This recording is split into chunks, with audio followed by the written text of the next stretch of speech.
Selamat datang rekan-rekan investor Indonesia. Ini saya berbicara sebagai implementasi daripada agenda investor. Nah, di sini saya masih kategori seorang yang barulah dikatakan di dalam dunia saham. Karena kalau di dunia saham itu saya mulainya dari 3 tahun lalu mungkin. Tapi sebelumnya saya udah mulai banyak masuk ke instrumen investasi seperti emas, cryptocurrency, reksadana, dan juga beberapa yang lainnya. Untuk di hari aktif bursa Senin sampai Jumat, kemungkinan saya akan buat beberapa review tentang saham-saham yang menarik. Tapi di sini dengan kondisi, ingat, bursa saham adalah instrumen investasi dengan tingkat risiko kerugian yang tinggi. Artinya high risk, high return. Orang masuk ke dunia saham itu karena mengincar gain yang tinggi. Entah itu dia dari zona dividen, entah itu dia dari zona capital gain, ataupun bahkan ambil kedua-duanya. Itu biasanya digolongkan sama dua jenis tipe investor. Ada yang growth investor sama yang value investor. Nah, tinggal kamu pilih aja kamu arahnya di mana. Tapi ingat sekali lagi, bursa saham adalah instrumen investasi dengan tingkat risiko kerugian yang tinggi.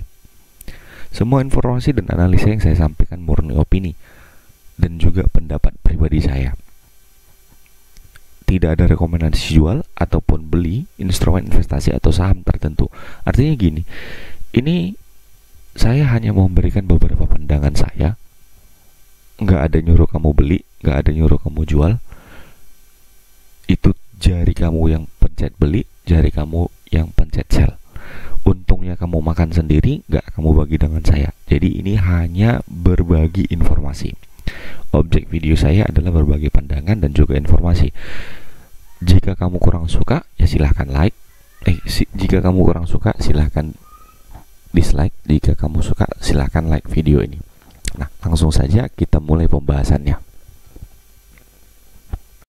Teman-teman sekalian, ini kita mulai saja langsung pembahasannya. Di sini saya mau katakan sebuah informasi bahwa untuk lihat grafik chart, saya itu lebih ke arah orang yang tipenya klasik. Artinya saya cuman pakai beberapa indikator. Indikator yang biasa saya pakai itu biasanya MA atau moving average, tapi itu nggak banyak, nggak kayak orang pakainya sampai 3 bahkan 4. Saya biasanya pada umumnya cuman pakai 1. Itu biasanya pakai MA 50, itu pun terkategori jarang saya pakai, bukan sebagai indikator utama.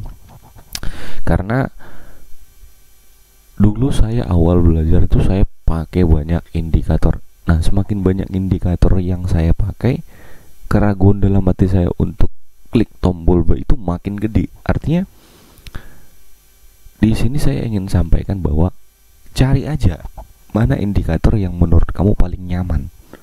Artinya kalau paling nyaman itu mana yang paling kamu suka. Nah, itu dia. Ketika itu udah kamu suka, nah kamu asa terus. Karena semakin banyak yang kamu pakai indikator itu, nanti kamu makin pening sendiri. Nah, itu dia. Saya juga tipenya itu lebih arah ke swing. Saya bukan trading harian, cuman ya saya berbagi pandangan atau informasi mengenai apa-apa aja yang hari ini itu sedang booming. Nah, untuk beberapa saham yang lagi booming, ini banyak nih kan. Ini ada dia Breeze, Antam, Agro. Tapi nanti di akhir-akhir saya akan berikan beberapa investasi saham yang menurut saya masih logis. Nah, sebelum kita masuk ke sahamnya, kita lihat dulu ini IHSG-nya. IHSG ini kan kita lihat udah kembali ya ke jalur hijau atau jalur sehatnya setelah kemarin diterpa banyak sekali merah ya. Ini ada 1, 2, 3, 4, 5, 6. Nah, setelah dia lakukan rebound yang cukup menarik, itu juga dia nggak langsung hijau terus-terusan. Karena gini, di instrumen investasi apapun yang udah saya jalani, ada yang gagal, ada yang juga berhasil. Nggak ada investasi yang naik terus setiap hari, pasti ada, itu namanya dia koreksi. Nah, ini kalau saya lihat, kalau dia IHSG, ya kan. Nah, IHSG ini masih cenderung belum mampu break resisten lah kalau menurut saya. Kenapa resisten? Karena saya rasa IHSG itu bagus ketika dia itu udah berhasil break di area 6.200 sekian. Artinya ketika dia sudah 6.300-an, itu baru level yang cukup menarik untuk saya. Jadi untuk teman-teman sekalian, sesuaikan money management. Nah, untuk supportnya itu dia udah ditinggal jauh. Ini support untuk daripada IHSG itu di area sekitar 5.800-an. Nah, untuk resistennya sendiri itu dia ada di sini. Nah, tapi ini hari ini per tanggal 15 Februari IHSG itu bagus. Artinya dia itu mampu mendarat di atas demand zone. Artinya demand zone ini supply dan di permintaan itu banyak gitu kan. Nah, semoga aja IHSG ini tetap bertahan di atas. Untuk resisten utamanya itu dia di area level 6.500-an. Nah, kalau udah seperti ini artinya IHSG itu sudah lepas dari kemungkinan INHS-nya udah lepas dari pola HNS-nya belum. Nah, kalau saya sendiri pola HNS itu masih ada peluang jika dia masih berada di level 6.200-an. Makanya tadi saya bilang money management itu penting. Saya hanya akan berani masuk hampir 100% dari porto saya ketika itu dia IHSG-nya tembus ke level 6.300 ke atas. Nah, ini kan yang tahun lalu 6.600, berarti dekat lagi dong. Enggak, IHSG itu menurut saya masih akan peluang menguat. Kemungkinan sampai akhir tahun itu bisa level 7.000. Kenapa 7.000? Kalau saya lihat dari data foreign atau dana asing yang masuk itu mereka masih mencatatkan sekitar posisi 49%-an. Padahal itu sekitar tahun 2010 itu IHSG yang super bullish ya. Nah, itu posisi mereka hampir di 60% lebih. Nah, karena sudah seperti itu, makanya saya yakin ini mereka masih 49% aja ya IHSG udah gini ya terbang ya kan, apalagi nanti dia benar-benar masuk full hampir di 60% seperti tahun 2010. Nah, itu nanti kemungkinan besar akan menjadi tenaga baru bagi IHSG. Nah, ini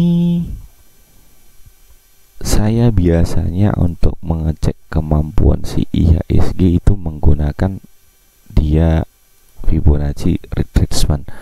Kenapa saya suka Fibonacci? Kan tadi saya bilang Fibonacci ini sebenarnya nggak ada hal khususnya teman-teman. Ini lebih ke arah seperti support dan resisten doang.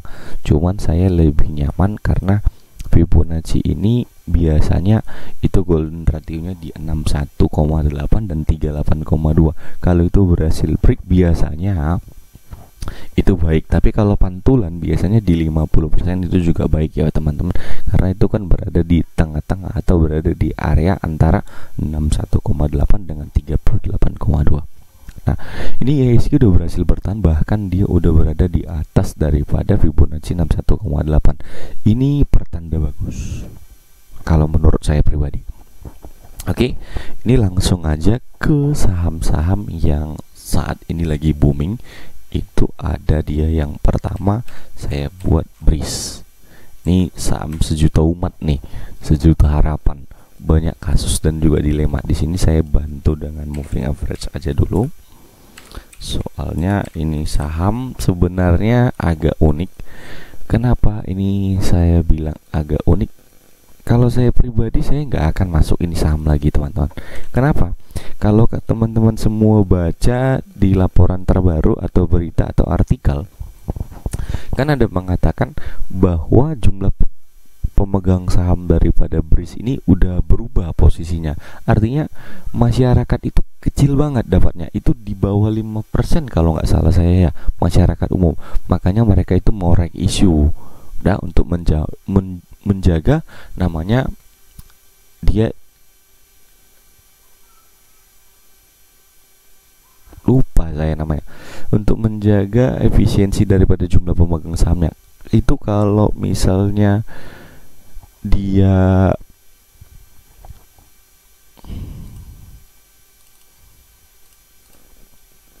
teman-teman tadi ada sedikit gangguan. Nah, itu menurut saya, ini saya baru ingat, free float sahamnya. Free float sahamnya itu kan kalau nggak salah dari data terbaru yang dikasih di media itu hampir cuma 2%-an itu masyarakat. Padahal minimal pemegang saham atau masyarakat itu kan 5%. Nah, jadi mungkin right issue itu diperuntukkan untuk menjaga free float saham mereka. Makanya saya bilang ini saham nggak menarik lagi. Kalau dari saya pribadi, ini udah lebih ke arah mahal. Cuman buat temen-temen yang mungkin masih pegang ini barang, atau mungkin masih terlalu ngefans berat, karena mungkin masuknya ada yang dari bawah ya, yang dari 500-an saya juga nggak tahu. Nah, ini kalau saya rasa dia udah bagus, dia udah berada di atas MA50-nya, dimana udah kalau dia supportnya itu masih di daerah ini, dan kayaknya untuk balik ke arah support ini sepertinya itu udah agak susah ya, soalnya udah agak jauh kan. Nah, untuk mengetahui kemana arah berikutnya itu ini kan, ini uniknya kalau di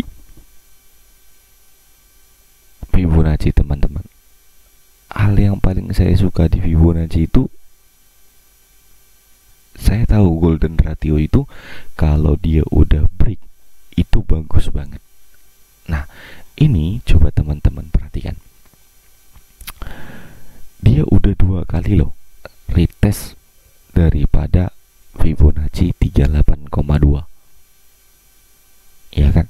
Sekalinya dia nggak langsung tembus, besoknya dia retrace atau koreksi dulu ke bawah, lalu dia retest lagi yang di hari ini tanggal 2, tanggal 9 Februari 9 itu di hari Selasa.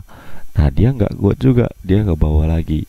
Nah, hari ini per 15 Februari dia closingnya di 2870 teman-teman. Nah, kalau seperti ini ya kan, kalau dia berhasil break di daerah 2940, maka itu pertanda bagus. Mungkin dia target selanjutnya itu ke 3340 atau bahkan di atasnya. Tapi kalau menurut saya pribadi, tetap saya katakan ini saham sudah teramat sangat berisiko. Oke, kita lanjut ke saham yang kedua. Ada lagi ini Antam. Nah, Antam ini juga banyak ini kontroversinya. Ada yang sampai minjem duit masuk ke sini, ya kan. Nah, kalau dilihat grafiknya hampir sama kan.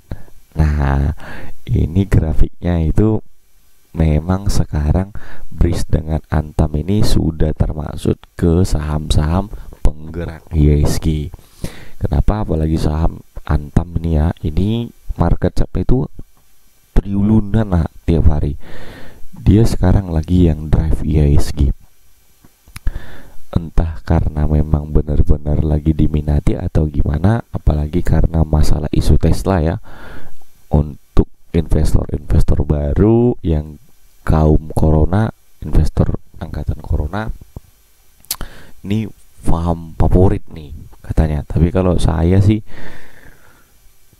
untuk saham Antam ini nggak cocok sih untuk ke long term. Kenapa saya bilang ini nggak cocok ke long term?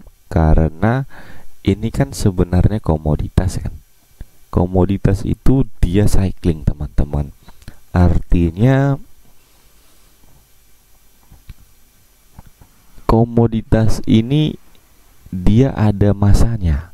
Kalau dia yang lagi kayak misalnya yang defensif nih teman-teman, ya pilih perbankan atau consumer good lah. Tapi kalau kayak komoditas ini dia lebih ke cycle dia, atau berputarannya itu ada time-nya gitu. Oke. Nah, ini saya mau kasih tahu, ini Antam sudah berhasil keluar dari demand zone-nya teman-teman. Artinya dia dari demand zone-nya itu kan udah berada nih, dia udah bertahan 2 hari dari tanggal 11 dengan juga hari ini. Kalau misalnya besok Antam ini candlenya hijau, nah berarti dia jelas ini memang masih mengarah ke utara, mungkin akan retest lagi daripada resisten 3440-nya.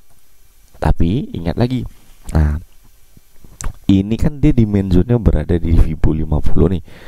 Nah dia lagi berusaha nih untuk lawan di Fibo 61,8. Kalau ini berhasil break aja teman-teman, ini arahnya bisa ke arah 3400 atau ke atasnya, atau all time high-nya lah sejak dia corona. Apalagi kan isu daripada Tesla kan makin lari makin kencang tuh, yang mau bangun power bank. Oke. Nah, teman Antam ini ada satu lagi namanya dia Tins. Nah, kalau Tins ini saya lebih suka, walaupun tetap komoditas ya, ini cycling biasanya. Sama juga ini cycling. Ini saya kenapa saya bilang suka, ya kan? Ini sebenarnya perusahaan monopoli teman-teman. Yang timah itu BUMN cuman dia. Sedangkan kalau misalnya tadi nikel itu kan ada Inco satu lagi kan, ada lagi Harum kan, banyak masihan. Kalau dia Tins ini dia perusahaan monopoli menurut saya. Makanya dia ini untung banyak sebenarnya kalau dibandingkan Antam dari masalah yang si Tesla tadi. Gitu. Nah, untuk Tin sendiri dia juga udah berhasil keluar dari daerah demand zone-nya. Udah. Ini daerah demand zone-nya masih berusaha keluar lah rupanya. Bukan udah berhasil keluar, salah saya. Masih berusaha keluar dari daerah demand zone-nya. Kalau dia bisa di atas level 6200-an ini keren sih menurut saya. Kalau mau spekulasi buy itu, nah kalau saya pribadi ya, yang mau trading ini saham, saya itu berani masuk Tins ini kalau dia udah jebol 2174, atau ini kan sebenarnya fraksi 10 kan. Kalau dia udah berhasil break 2170 sampai 2200, ini saya berani beli. Tapi kalau dia belum berjebol, itu saya nggak akan berani beli. Kenapa harus tunggu jebol dulu? Kan kalau jebol, padahal kita belinya di atas, itu kan profitnya jadi makin sedikit. Nah gini, kalau trader itu kan dia sebenarnya money management yang paling penting, beda dengan investor. Kalau investor ya beli aja, karena biasanya investor itu kan time frame mereka untuk investasi jauh lebih lama ketimbang trader.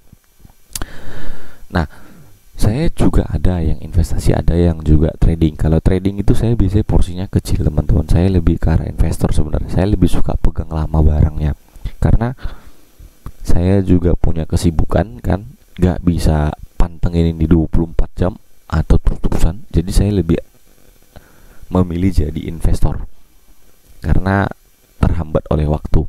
Nah tapi kalau teman-teman memang dia bisa pantengin ini terus, ya saya rasa break 2170 ini keren. Nanti dia akan coba retest lagi 2541 atau 2540. Dan kalau ini saya berani jamin, ini ada chance atau peluang itu jebol ke 3000. Tapi ingat ya, sekali lagi saya katakan ini bukan rekomendasi buy atau rekomendasi beli. Saya hanya membagikan pandangan saya. Kalau kamu mau beli, itu silahkan analisa lebih lanjut. Nah, ada yang kedua, ini dia agro. Agro ini juga sentimennya ada ya, ini bank digital, ya kan. Nah, agro ini saya lebih suka kalau dibandingkan dengan dia BRI BRIS atau BRIS. Saya lebih suka yang ini.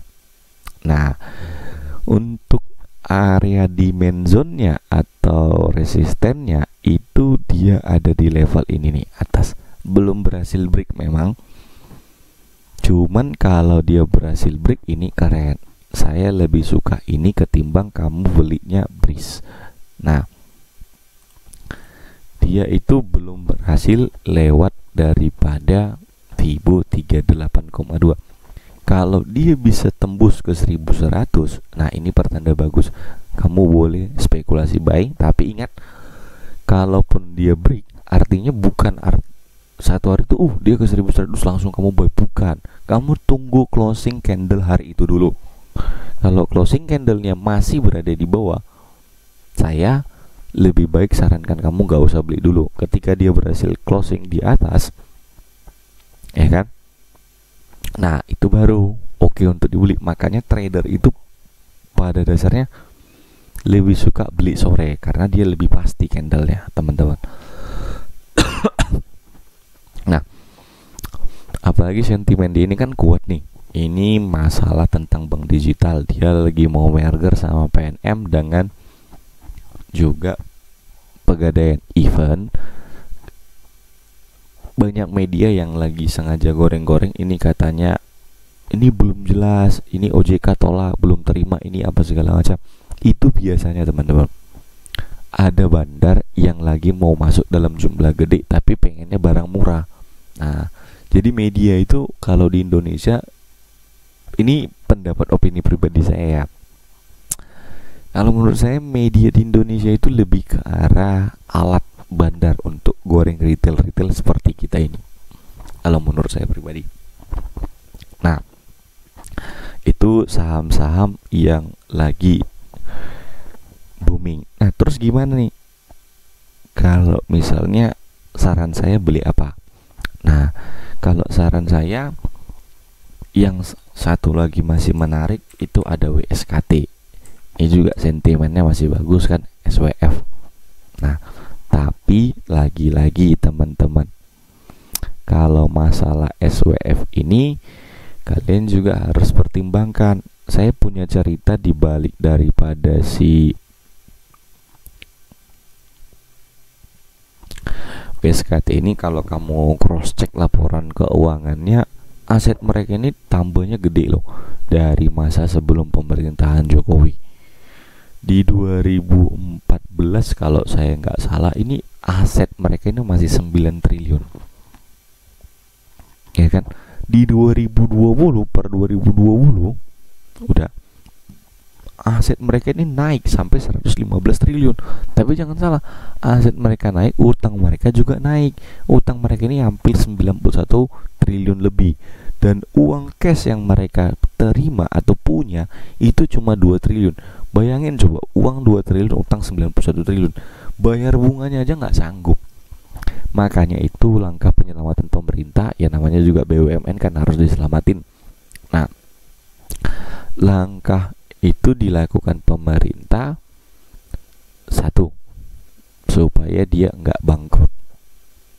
Dua, ya kan, kamu harus pikirkan, memang benar itu asing yang mau masuk dari SWF, tapi kamu juga pikir, emang kamu pikir mau asing beli tol itu gede atau mahal? Mereka juga pasti pikir ini profit nggak gitu kan. Ini waskita ini ada tol itu sekitar 16 ruas kalau nggak salah saya, itu di bawah naungan waskita Toll Road. Itu posisinya semua rugi teman-teman, udah rugi. Jadi pemerintah itu mau lego hampir sekitar 9 tol untuk menyelamatkan daripada si waskita ini.